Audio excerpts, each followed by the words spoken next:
Pessoal, sejam bem-vindos e bem-vindas aqui à nossa aula de resolução de questões de teoria geral do processo civil.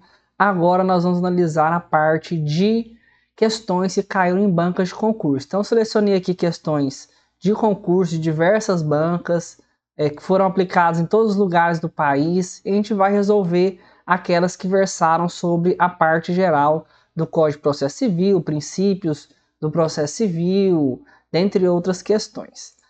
A primeira questão que eu selecionei aqui veio da CESP, né? Então a CESP é uma banca muito forte aqui no Brasil, junto com a Fundação Getúlio Vargas, e esse concurso foi de Defensoria Pública Estadual de Rondônia.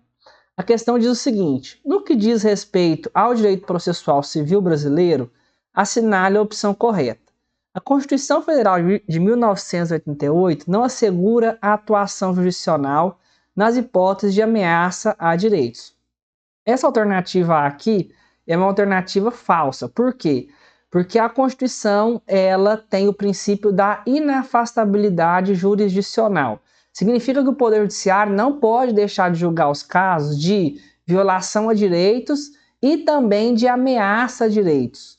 Não é necessário esperar o direito ser violado para que o Poder Judiciário possa agir. Ele também pode fazer uma tutela preventiva em relação aos direitos que estão prestes a ser violados. Então, a ameaça também é protegida.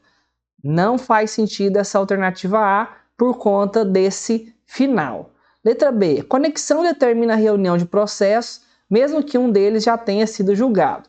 Se um processo já foi julgado, não tem como mais, se ele já fez coisa julgada, ele já encerrou, não tem como mais a gente ter conexão, não vai mais reunir os processos. A conexão é quando você tem dois processos ou mais que tem uns fatos em comum, uma argumentação jurídica em comum. Para você evitar que você tenha decisões conflitantes, você reúne esses processos para que o juiz possa julgar todos da mesma forma e, obviamente, preservando a igualdade na aplicação da tutela jurisdicional.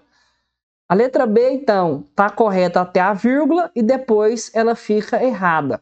Se já tiver julgado um dos processos, esse processo ele não será reunido, porque a função da conexão é justamente evitar decisões conflitantes. Se um já foi julgado, essa função não pode mais ser exercida. C. As partes têm o direito de obter, em prazo razoável, a solução integral do mérito, ressalvada a atividade satisfativa. Mesma coisa das alternativas anteriores. Começa correto e depois coloca algo que é falso e deixa a alternativa incorreta. É direito a duração razoável do processo do cidadão? Sim, é direito. Está na Constituição, está no Código de Processo Civil, nas normas gerais. Mas essa tutela em tempo razoável, da forma mais rápida possível, ela também inclui a parte de satisfação, cumprimento de sentença, o processo de execução. Não adianta você dar uma solução de mérito que seja um tempo razoável e depois ficar anos na fase de cumprimento de sentença. Então, tudo deve estar englobado dentro dessa parte aqui. Não é só o processo de conhecimento, mas a fase satisfativa, seja cumprimento de sentença, seja processo de execução, também entra na duração razoável do processo. Letra D. A norma processual retroage e é aplicável imediatamente aos atos processuais praticados e às situações jurídicas consolidadas sob a vigência da norma revogada. Aqui, aquela parte de direito intertemporal que a gente já estudou aqui no curso. A norma processual, ela não vai retroagir, o que ela segue ao princípio tempus regi actum. Então, ela vai ser aplicada aos atos que vierem a ser praticados posteriormente no processo. Se o processo já estava andando e os atos praticados já foram feitos de forma válida, conforme a lei anterior, então eles são preservados. Letra D também está incorreta, porque aqui falou que a lei processual retroage e ela não retroage, apenas daquele momento que a lei entra em vigência para frente, preservando os atos que já foram praticados e consolidados sob a legislação anterior. Portanto, por exclusão, né, sobrou apenas a letra E, que deve estar correta. Os meios adequados de solução de conflitos formam um modelo de sistema de justiça multiportas, o qual é plenamente reconhecido e estimulado no ordenamento jurídico pátrio. Sim, não é só o processo, nós vimos isso, não é só o processo que é a única forma de resolver os conflitos sociais. Hoje, o ordenamento jurídico estimula outras formas desse tipo de solução, como mediação, conciliação, arbitragem. Todos os meios alternativos à jurisdição processual do Poder Judiciário são estimulados e formam aquilo que a doutrina tem denominado de sistema multiportas. Por que multiportas? Porque o processo não é a única forma de resolver, existem outras portas para resolver os conflitos sociais e todas elas podem ser utilizadas. Portanto, sem dúvida alguma, letra E aqui está correta. Como pediu para marcar a correta, é a letra E. Vamos para a próxima agora. Consulplan, Procuradoria-Geral do Estado do Espírito Santo, 2022. Em um determinado processo, o órgão do tribunal emite decisão adotando a seguinte fundamentação: inadmito o recurso de apelação, porque a decisão recorrida formou a sua convicção com base nas circunstâncias fáticas próprias do caso sub iudice ou júdice. Com base estritamente na justificação apresentada, é possível afirmar que foi violado o princípio processual constitucional da letra A, motivação, letra B, dispositivo, letra C, publicidade e letra D, contraditório. Pessoal, aqui acho que a questão ela já estava, obviamente, indicando, né? Leia atentamente, em determinado processo, adotou a seguinte fundamentação. Então, aqui, a letra A é o princípio da motivação que foi violado. Por quê? Porque é ele que determina que os processos, eles precisam ser, todas as decisões precisam ser fundamentadas, precisam ser fundamentadas de forma adequada, racional e que não seja genérica.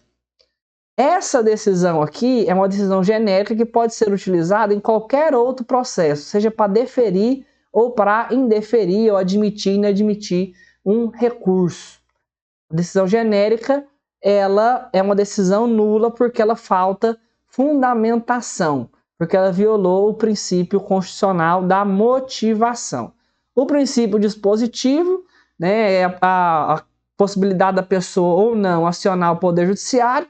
O da publicidade é que os atos, em geral, do processo são públicos, apenas aqueles que correm em segredo de justiça, que têm interesse particular ou o interesse público envolvido ali, que tem que ter segredo de justiça, que estão alheios a essa regra da publicidade. E o contraditório é o princípio que determina que as partes sempre sejam, né, informadas do que acontece no processo, ouvidas sobre aquilo que acontece no processo e que possam influenciar a decisão daquele juízo. Sem dúvida alguma que a letra correta, a letra A, foi violado o princípio da motivação. Vamos para a próxima. Da PGR agora, Procuradoria-Geral da República, assinale a alternativa correta. Letra A. Apesar da previsão constitucional do princípio da inafastabilidade do controle jurisdicional, o juiz federal brasileiro pode deixar de decidir se constatada lacuna ou obscuridade no ordenamento jurídico. Pessoal, aqui a alternativa está errada porque ela está violando o princípio do non-linkê. O que é o princípio do non-linkê? É o princípio da inafastabilidade do poder jurisdicional, na modalidade que o juiz ele não vai poder deixar de julgar, né, o processo alegando justamente lacuna ou obscuridade. Em caso de lacuna, nós temos os métodos que suprem essas lacunas. Princípios gerais do direito, analogia, são métodos utilizados para suprir lacunas quando não tiver lei específica regulando aquele determinado assunto. Ele não pode alegar isso para não julgar, ele tem que dar uma solução para o caso que é apresentado. Se está faltando lei, que ele vai atrás dos métodos de comatação de lacunas que o pessoal aprende lá em Teoria Geral do Direito ou Introdução ao Estudo do Direito, a gente já aprende esses métodos, que é justamente o que o juiz vai utilizar caso ele se esteja diante de uma situação como essa. Então a letra A está errada. Letra B. A incompetência absoluta do juízo não pode ser decretada de ofício. Falso. A incompetência relativa, que é a territorial principalmente, ela não pode ser decretada de ofício. Ela precisa ser alegada pelo réu na primeira oportunidade, geralmente na contestação.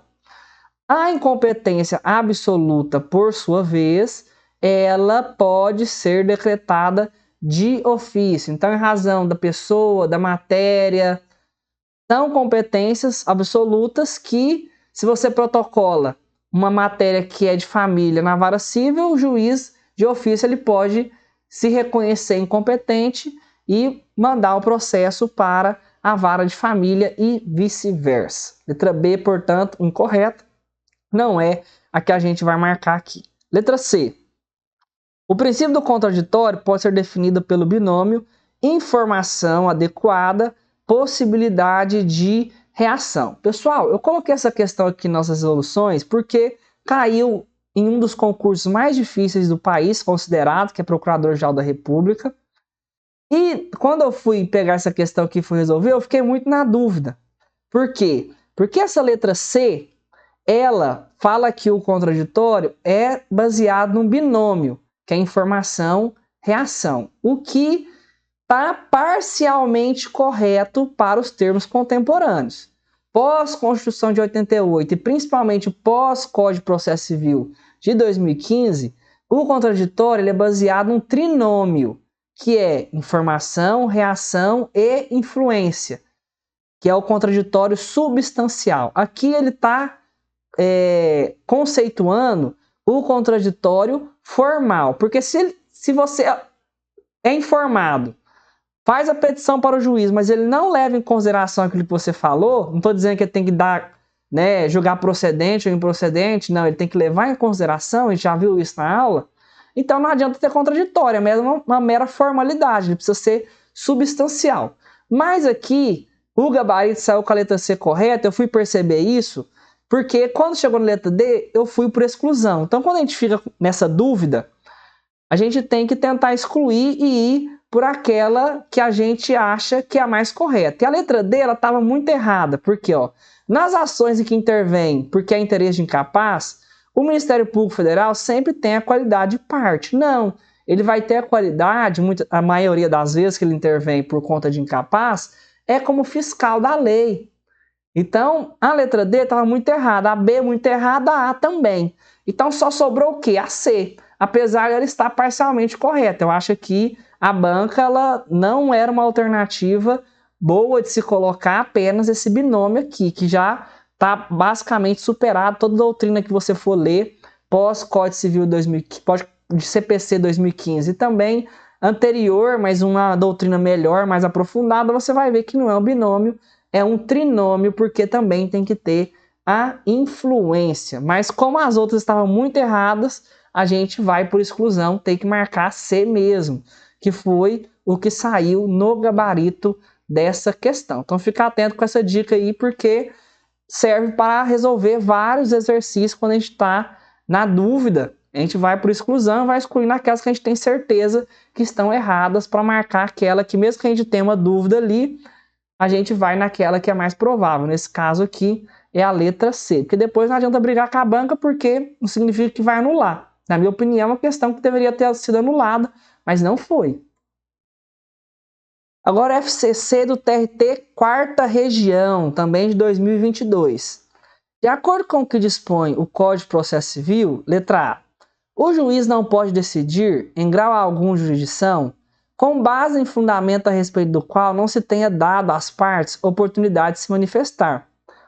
Até aqui, perfeito, não tem correção nenhuma. Aí vem o finalzinho, geralmente é o finalzinho, né? Exceto quando se tratar de matéria sobre a qual deva decidir de ofício. Falso. O Código de Processo Civil é claro nas normas gerais que mesmo as questões que o juiz pode decidir de ofício, ele precisa ouvir as partes antes, para que elas possam informar o juiz sobre questões que às vezes o juiz não está se atentando. Por exemplo, o juiz pode reconhecer uma prescrição de ofício, mas ele vai ter que ouvir as partes. Vai que a parte a qual a prescrição prejudica consegue argumentar e provar uma causa de interrupção da prescrição ou uma causa de suspensão da prescrição. Faz com que toda a análise do juiz caia por terra, porque ele está fazendo a contagem do prazo sem levar em consideração nenhum marco de interruptivo ou suspensivo da prescrição. Então ele precisa ouvir as partes antes, mesmo que ele possa decidir de ofício. Letra B, então a A errada, é para marcar a correta. Em nenhuma hipótese poderá ser proferida decisão contra uma das partes do processo sem que ela seja previamente ouvida. Aqui já mudou totalmente de figura, o que deixa também errado, que a posição do código é uma posição intermediária. Tem decisão que não vai ouvir as partes? Sim.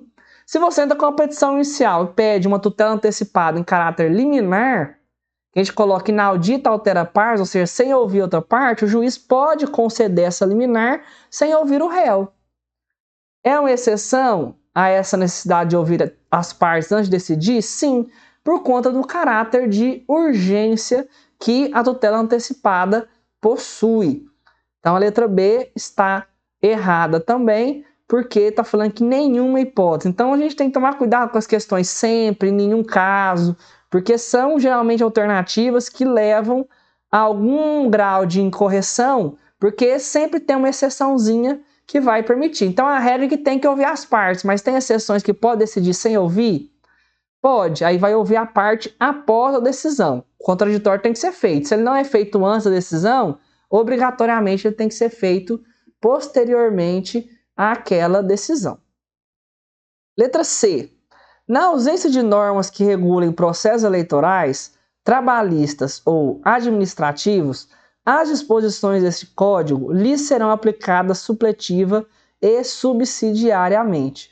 Questão aqui está correta, é a aplicação subsidiária supletiva do CPC.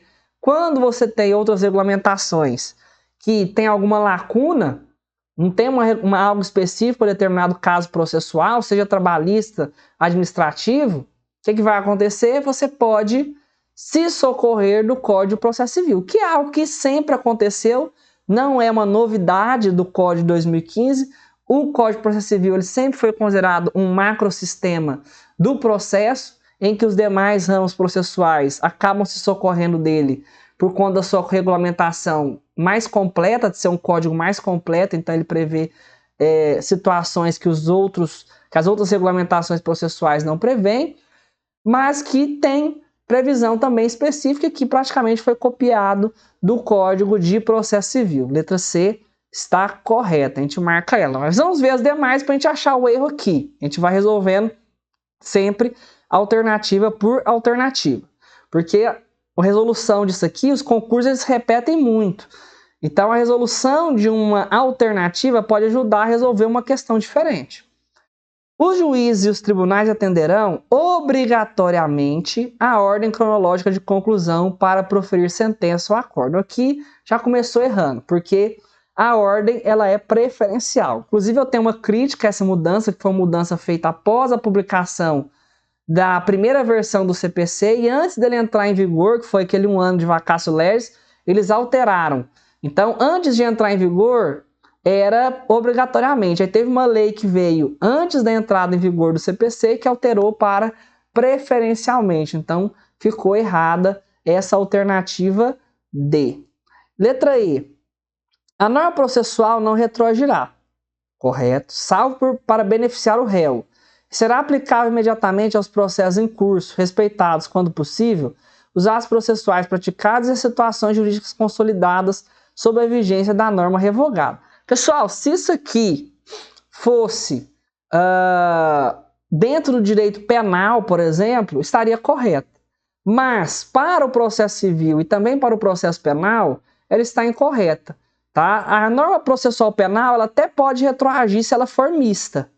A teoria geral do processo penal, se a norma processual for mista, ela vai retroagir, como por exemplo a questão do acordo de não persecução penal, foi aplicado retroativamente aos casos que já estavam em andamento, mas a regra é que não retroage. Lá no processo penal, se for misto, pode retroagir para beneficiar o réu, mas no processo civil não existe isso de beneficiar o réu, só lá no processo penal por conta de tratar com a liberdade das pessoas e sempre trazer algo que é mais benéfico para o réu, né, nesses casos de divergência. Então, sem dúvida alguma, a gente já falou, é a letra C a correta. Nessa questão aqui, letra C. Próximo, tem questões que são bem diretas. Nessa aqui da FUMARC, por exemplo, 2023, são princípios da jurisdição, exceto contenciosidade, B, inafastabilidade, C, indelegabilidade e D, juiz natural. Então, ele quer o que não é princípio, ou seja, tem 3 aqui que são princípios, 1 não é. Qual seria a alternativa que não tem um princípio da jurisdição? Vamos lá. Essa alternativa aqui é a letra A, que é contenciosidade. Por quê? Porque nós também temos a jurisdição voluntária. Então, na jurisdição voluntária, a gente não tem lide. E para a maioria da doutrina, e também o próprio código chama de jurisdição, é um tipo de jurisdição. Então, não pode ser algo que é comum a todos os tipos. Você tem a jurisdição contenciosa, que tem lide, e a jurisdição voluntária, que não tem lide, mas ambas são jurisdição. Portanto, a letra A está errada. Inafastabilidade é princípio da jurisdição? Sim. É o princípio de que o Poder Judiciário não pode deixar de julgar casos que se apresentem a ele, seja de lesão a direito, seja ameaça de lesão. Indelegabilidade é porque o poder de exercer a jurisdição não pode ser delegado, né, principalmente do seu núcleo. Algumas questões periféricas podem ser através de carta precatória, carta rogatória, mas o poder de julgar, de dar decisão, esse aí não tem como você delegar, é um princípio da jurisdição. E o D, juiz natural. O juiz que vai julgar o processo já tem que ser considerado competente antes mesmo do fato acontecer. Você não pode criar tribunal de exceção. E também está muito ligado o juiz natural com a questão da imparcialidade. Você não pode nomear um juiz específico para um caso, porque o que vai acontecer? Você vai poder nomear um juiz que tem interesse na causa, ou pode permitir que o Poder Judiciário faça esse tipo de manipulação, e obviamente num processo democrático isso não pode nem sonhar em acontecer. Portanto, a letra A está correta. Letra A, corretíssima, é a contenciosidade, não é princípio da jurisdição. Vamos agora para a banca objetiva. Algumas bancas aqui eu não conhecia, mas com a questão dos concursos públicos, de um tempo para cá proliferou bastante. Essa objetiva aqui eu não conhecia, mas tem uma questão muito boa. Achei interessante o jeito de fazer questão dela. É assim, ó, conforme a lei número 3.105/2015, isso aqui é para confundir, é o Código de Processo Civil.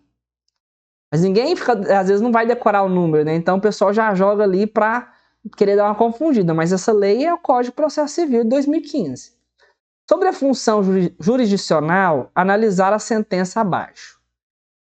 É admissível a ação meramente declaratória, ainda que tenha ocorrido a violação do direito. Ninguém poderá pleitear direito alheio em nome próprio, salvo quando autorizado pelo ordenamento jurídico. Então, uma questão aqui que divide em 2 partes, uma sentença, e depois ela vai te jogar alternativas que vai falar, ó, as 2 partes estão erradas, só a primeira parte está correta, só a segunda parte está correta e a letra D, todas as 2 partes estão corretas. A gente tem que analisar então as 2 partes. Se só uma estiver correta, vai ser uma alternativa, ou se as 2 estiverem incorretas, e aí a gente vai conseguir encontrar a alternativa certa. Então a primeira, é admissível a ação meramente declaratória, ainda que tenha ocorrido a violação do direito. Isso aqui é correto? Sim. A ação declaratória, ela é possível você entrar, mesmo que tenha tido um direito violado, e você não queira pedir uma condenação em relação àquela violação. Você pode pedir só a declaração sem pedir, por exemplo, uma indenização.